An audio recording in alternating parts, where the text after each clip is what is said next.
Hello, my name is Rebecca and this video is going to be looking at a device called Organ on a Chip and how polymers are used to increase the variety and effectiveness of these systems. An organ on a chip is a very small device, normally smaller than the palm of a hand, which uses microfluidic technology to form a series of microchannels and chambers. It aims to culture cells in a microenvironment, which somewhat resembles the cell's natural environment.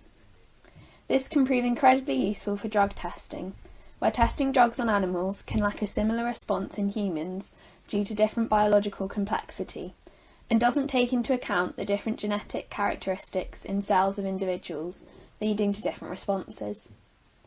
Organs on a chip can use cells taken directly from individuals to test how their cells specifically would react.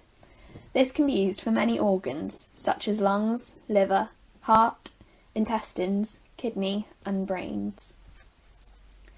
The overall structure for organ-on-a-chip devices generally consists of a microfluidic chamber lined with human cells, which is connected to multiple microchannels for the movement of fluids and waste. The microfluidic chamber is made from a polymer, the choice of which can vary depending on the properties required for the organ being emulated.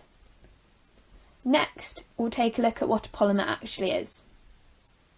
Polymers are made from monomers, which are small unit molecules, with some examples being chloroethene and glucose. These monomers join together to form polymers, long-chained molecules comprised of repeating units. Some well-known examples of polymers include PVC, Teflon and DNA. The properties of polymers can vary massively depending on factors such as the type of monomer, chain length and additives added to the polymer, making them very versatile and used widely in everyday life. There are two main ways of synthesizing polymers, the first being chain growth, where a reactive species reacts with the monomer, which then goes on to react with other monomers further. The chain length of the polymer increases linearly. The second way is through step growth. This is where the monomers and the chains are all reactive species, so can react with each other. The chain length grows exponentially. We will now look at the properties of polymers required for organs on a chip. An important property in the polymer used is its effectiveness of cell adhesion. Hydrophilicity is an important factor which influences cell adhesion. Hydrophilicity refers to the solubility of a polymer in water. Hydrophilic polymers contain polar or charged functional groups, meaning they are attracted to water. For example, polyvinyl alcohol, or PVA, is hydrophilic, as the OH group can form hydrogen bonds with water, releasing a lot of energy to dissolve the polymer. From numerous studies, it has been suggested that moderate hydrophilicity is the optimum level for cell adhesion. The mechanical properties of the polymer are also important. As the organ-on-a-chip device is trying to mimic the normal environment of the cells, the polymer should have a similar stiffness to that of the tissue being formed. The polymer may also need to be able to withstand mechanical forces such as respiratory movement in lungs. The stiffness of a polymer can be measured using Young's modulus, which is the ratio of stress, force per unit area, to strain, change in length per unit length, meaning the higher the Young's modulus, the stiffer the material.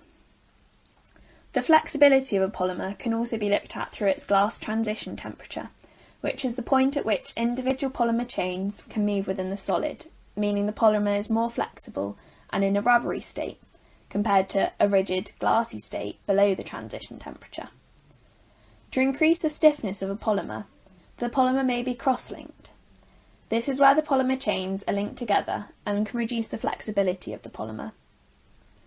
It is also important for the polymer to be transparent to be able to monitor the development of the cells. The polymer also must be made porous to enable communication and nutrient and oxygen transport between cells. A polymer commonly used for organ-on-a-chip devices is PDMS, polydimethylsiloxane. The formation of PDMS starts with the reaction of silicon and methyl chloride with a copper catalyst and a high temperature to form dimethylchlorosilane. Other chlorosilanes are formed in the process and separated by fractional distillation. The dimethyl dichlorosilane undergoes a nucleophilic substitution reaction with water, called hydrolysis, to form a siloxane. This is a very reactive agent and spontaneously forms oligomeric siloxanes. Oligomers are polymers with a small number of repeat units, thus they have low molecular weights. These then undergo a polymerization reaction to form PDMS. PDMS is used for organs on a chip for a number of reasons. Firstly, it is transparent, meaning you can monitor the cells. Additionally, as the silicon-oxygen bond in PDMS is very strong, it requires a lot of energy to overcome, therefore the polymer is chemically stable. However, PDMS is hydrophobic. Despite the polar silicon-oxygen bond, which would be attracted to water, the methyl groups bonded to the silicon are non-polar and shield the polar backbone, meaning the polymer does not form strong bonds with water. This means the surface of the polymer may need to be treated with proteins, which would make the surface more hydrophilic to improve cell adhesion. PDMS is also known to absorb drug molecules, which is not ideal when drug testing on cells. This is combated by coating the polymer surface with a lipid layer, which can mimic the natural cell membrane interface and create a natural barrier to stop the drug molecules passing into the polymer. PDMS has a glass transition state temperature of -125 degrees Celsius, which means at room temperature the polymer is in its rubbery state and is flexible. And the PDMS can be prepared to have a Young modulus of as low as 4 kilopascals, meaning it is very flexible. This is because the non-polar methyl groups shield the polar backbone, meaning the polymer chains can only form weak intermolecular bonds between chains. Additionally, the rotational energy around some of the bonds in PDMS is very low, 3.8 kilojoules per mole compared to 12.1 kilojoules per mole in a polyethene bond. This corresponds to PDMS being very flexible, so it can be used for organs on a chip which require mechanical forces. However, it can be cross-linked to form a polymer with a modulus of a few megapascals, so that it can be used for organs which require stiffer polymers. Overall, this means PDMS can be used for a variety of different organs, such as artery, gut, heart and kidney, making it a very useful polymer. Polymers are pivotal in the use of organs on a chip.